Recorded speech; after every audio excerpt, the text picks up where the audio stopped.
Hello students, स्वागत है आपके अपने चैनल गोल्डन क्लासेस पर। और आज हम लोग पढ़ने वाले हैं रस। रस को देखेंगे, रस की परिभाषा देखेंगे और इसमें हम लोग श्रृंगार रस और उसके बाद में करुण रस, वीर रस और हास्य रस, 4 रसों को पढ़ने वाले हैं। और ये वीडियो बहुत ही अच्छा होने वाला है।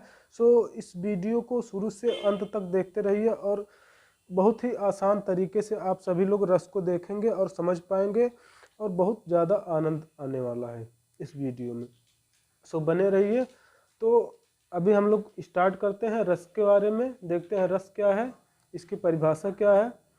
तो पहले है रस। हमारा रस की परिभाषा है, यानी कि रस का शाब्दिक अर्थ है आनंद, यानी कि इसमें जो आनंद होता है यानी कि उसी को रस के रूप में लिया जाता है। काव्य को पढ़ने या सुनने से जिस आनंद की अनुभूति होती है, यानी कि जो कोई काव्य होता है उसको जो पढ़ने से या सुनने से जो भी हमें आनंद मिलता है या आनंद की अनुभूति होती है उसे रस कहा जाता है, यानी कि उसे ही हम रस कहते हैं। सो पहला रस है हमारा श्रृंगार रस।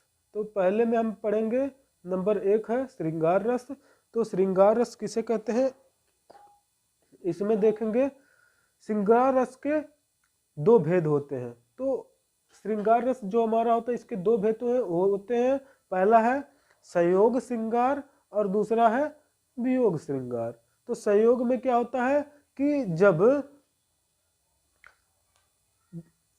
प्रेमी या प्रेमिका एक दूसरे के साथ या पति पत्नी एक दूसरे के साथ जब रहते हैं तो वो संयोग के रूप में रहते हैं, यानी कि एक साथ रहते हैं, उसे संयोग रस कहते हैं। और वियोग में यानी कि जब एक दूसरे से बिछड़ जाते हैं तब उसे वियोग श्रृंगार के रूप में जाना जाता है।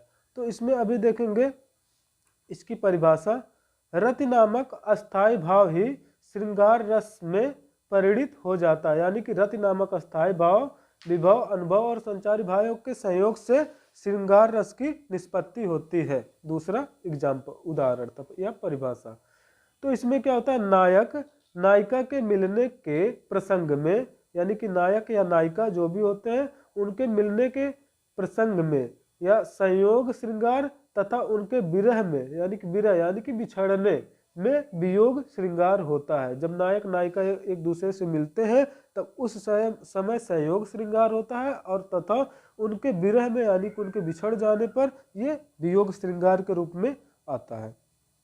सो देखेंगे इसमें इसके कितने पार्ट है या इसको किस किस रूप में डिवाइड किया गया, बांटा गया है। तो आश्रय है। आश्रय में देखेंगे आश्रय यानी कि नायक जो होता है वह उसको आश्रय के रूप में रखा जाता है। और आलंबन जो होता है, आलंबन में नायिका आती है।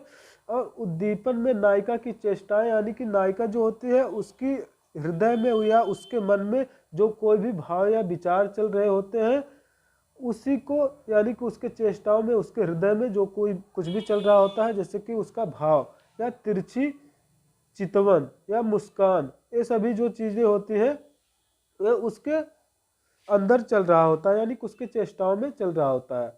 सो इसमें अनुभव क्या होता है, अनुभव यानी कि कटाक्ष, आलिंगन, आलिंगन यानी कि एक दूसरे से गले लगना, चुंबन करना आदि जो होते हैं यह अनुभव के रूप में आते हैं। अब इसमें देखेंगे अगला है संचारी भाव।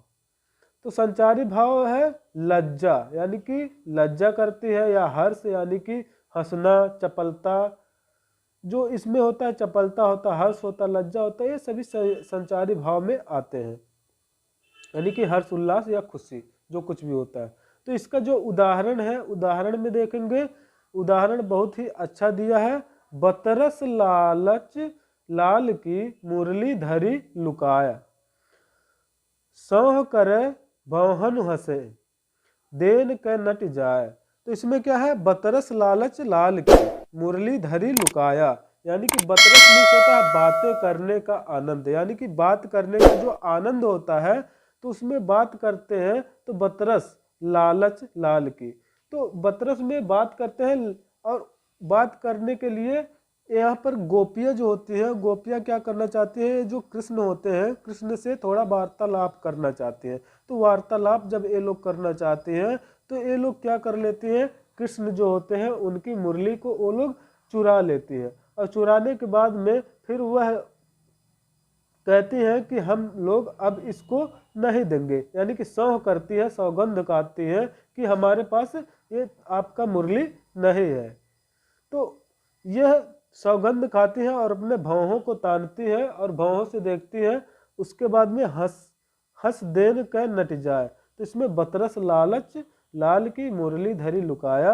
बतरस मीन्स होता है बातें करना या बातें करने का आनंद लेना, बात करना और उसके साथ आनंद लेना। और लालच, जो लालच होता है उनके मन में, लाल यानी कि लाल कृष्णा को कहा गया, यानी श्री कृष्ण जो है उनकी जो मुरली होती है यानी कि वंशी को कहते हैं धरी लुकाए, उनकी मुरली को लुका लेते हैं यानी कि छिपा लेते हैं।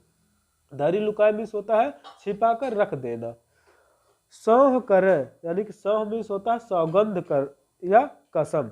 सौह करे यानी कि वो लोग सौह करती है, सौगंध खाती है, कसम कर खाती है। भौहनु हंसे, और उनकी भौहें जो होती है भौहों से हंसती है और सौगंध खाती है यानी कि झूठी कसम खाती है कि हम आपके मुरली को नहीं रखे हैं।